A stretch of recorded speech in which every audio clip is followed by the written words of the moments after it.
یکم شروع شده بود مشکل در مسئله جوانو، گمراه شوی جوانای ما. در حقیقت جوانو بی‌نهایت سخت داده شده بودند به همین تشکیلات هایی که گمراه میکردن، از دین، از با ارزش های دیگر استفاده میکردن. وقتی از دین استفاده کردن قریب 70% جوانای ما داده شدن به همین چیز و سبب همین عاقبت به آن آورده رسونید که یک جنگ شهروندی تحمیلی در تاجیکستان شروع شد. ببینید که یک نفر پلید خرزاده حرامزاده که یک سنگ را بالای ملت بالای سنگ نمانده است، با پول کدام یک اجنبی خارجی چیکار کرد؟ کشور را به جنگ کشید. تا توانستن ملت تاجیک پس دادن، تا توانستن از کودک 7 ساله شروع کردن کشتن تا 70 ساله رفت. حتی خود همین نوری هم در یک مسجد نقشه یک دولتداریش میکشد، میگه که ما باید وقتی که قدرت به دست میگیریم باید این مردم تاجیک، ملت تاجیک کودکی تا 7 سالش بمانیم دیگه همش به قتل رسونیم. یعنی نیست کردن ملت هم در وقت کشیدگی بودن. مقصد مرا همین چیز بود. امروز هم که کشورهایی که سرمایه گذاری میکنن نهضتی‌ها را همین مقصد دارن که تاجیک دیگه سر نبردارد، چون که صاحب میراث بین المللی میراث تاریخی ما هستیم. تمام فرزانه های ملت برای جهانی ما دادگی هستیم. تمام جهان امروز از ما میآموزد. تاریخ اعلامیه حقوق بشر میگیم برمیگردیم میزنیم به سر تاجیک کروش کبیر. آزادی میگیم برمیگردیم به تاجیک. آزادی زنان میگیم برمیگردیم به تاجیک. برابری میگیم برمیگردیم به مدنیت تاجیک. احترام زن میگیم به تاریخ میگیم تاجیک باز احترام میکنه زن در تاریخش بوده است. همه چیزا نمیخواستن امروز بگن که تاجیک طلب کند. حتما طلب میکنه تاجیک. حتما حقوق خوش در نظر بین المللی طلب میکنه. خواه نهضت باشد، خود کدام کشوری بین المللی که امروز نهضت سرمایه گذاری میکند یک مقصد دارد، نمیتواند به مقصد رسد. یعنی همین پس زدن آبرو ملت، محکم کردن دهان ملت تاجیک باشد نمیتواند. هیچ نهضتی نمیتواند، هیچ یک کشور خارجی نمیتواند این کار کرده. بعد از آنی که کشور شوروی پاش خورد، استقلالیت پیدا شد، صاحب استقلال شدن ملت برای دشمنای ما یک درد بود.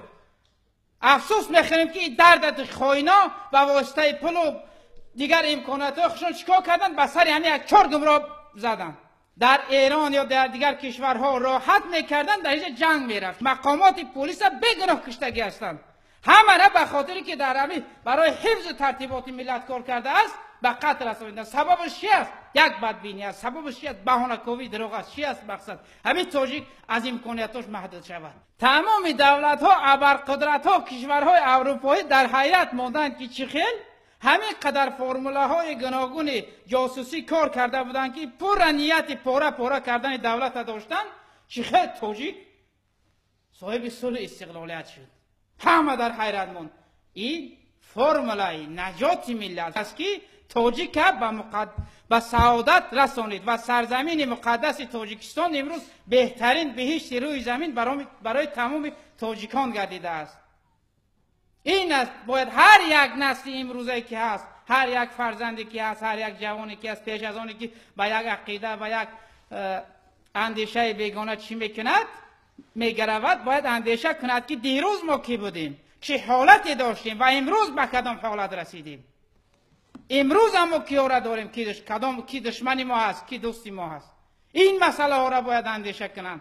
هر یک جوانی که وقتی که داد میزند، فریاد میزند در شبکه‌های اینترنتی و دیگر باید اندیشه کند که امروز چه امکانیتی تاجیک صاحب شده است. ما از سر نو از صفر همه را آغاز کرده ایستادیم، از صفر آباد کرده ایستادیم. همین روز ما همین یک زینه هستیم، نسلی هستیم که زینه برای ساختن نسل فردای ملت.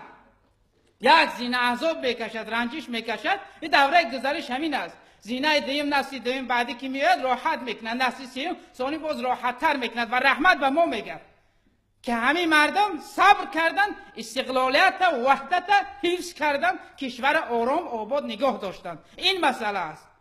این آسان است همه در تلویزیون و در شبکه‌های اجتماعی هرچی تنقید کردن میگیرد. یکی تنقیدی که سازنده باشد نیست.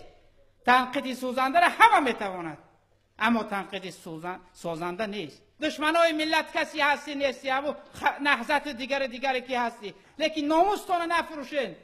از نام تاجیک برآمد نکنه. مرحمت بره خودتون بگه کدام ملت دیگر هر چی میگه بگه از نام تاجیک گپ نزنه. تاجیک بی‌ناموس نبود، تاجیک خائن نبود، تاجیک خیانتکار نبود. این شما هستید خیانتکارای لعنتی و نبرید از نام تاجیک، نگوید از نام تاجیک.